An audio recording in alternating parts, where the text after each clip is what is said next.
I am a snacker. Especially when it comes to watching a movie.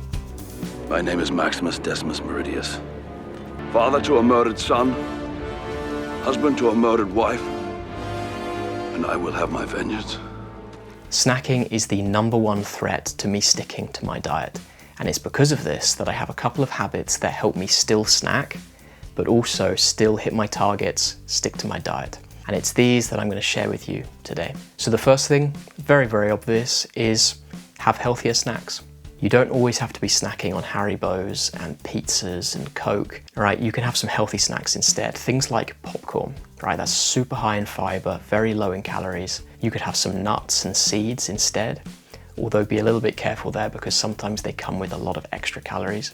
You could even make some homemade chicken nuggets and have a lot of protein, or have a fruit bowl, right? There are so many different healthy snacks you could have.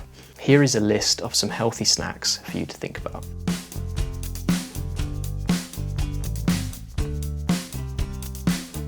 So that's the first thing. Very obvious, you already knew this. But I think a very key thing to think about with snacking is to treat snacking just like any other meal, right? So you plan it out, you track the calories like you would any other meal, because this will massively help you stay in control. You're way less likely to lose complete control and just gorge on food. So that's a good way to go about things, but I feel like this doesn't solve the underlying problem. Because for me, snacking should be a little bit naughty. It should be a little bit bad for me because it's fun, right? This is the reason we do it. We know it's going to derail our diets, but we do it because it's fun. It makes us happy. And this is why the next approach, which I really do think is one of the biggest hacks when it comes to weight loss, can be so powerful. It's basically the idea of front-loading your day with protein. It's something Will Tennyson talks about. For me, I think for a lot of people, the cravings come at nighttime. A lot of times when I'm hungry, I'll make egg whites, or I'll have a protein shake, I'll have some Greek yogurt, and that keeps you full. Not a lot of calories. So I kind of just cruise on that stuff throughout the day. And then once it hits nighttime, I'm about to watch some TV. It's like, holy shit, I got 250 carbs. I got 75 fat. I'm going to have some fun food, but I'm going to still have make some good choices too. So this is really straightforward.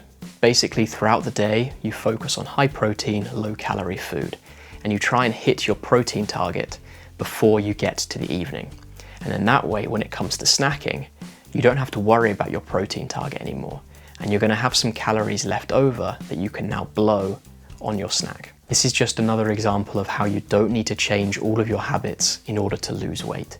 Because ultimately, you need to be consistent. And if you have to change all of your habits and change your lifestyle, the chance of you being consistent is very, very low. But if you can keep the same habits and keep a similar lifestyle, but instead just make some clever decisions, and these get you 80% of the way there, then the other 20% is just going to look after itself. Ideal? No. Simple and effective? Absolutely. Thank you for watching. See you in the next video.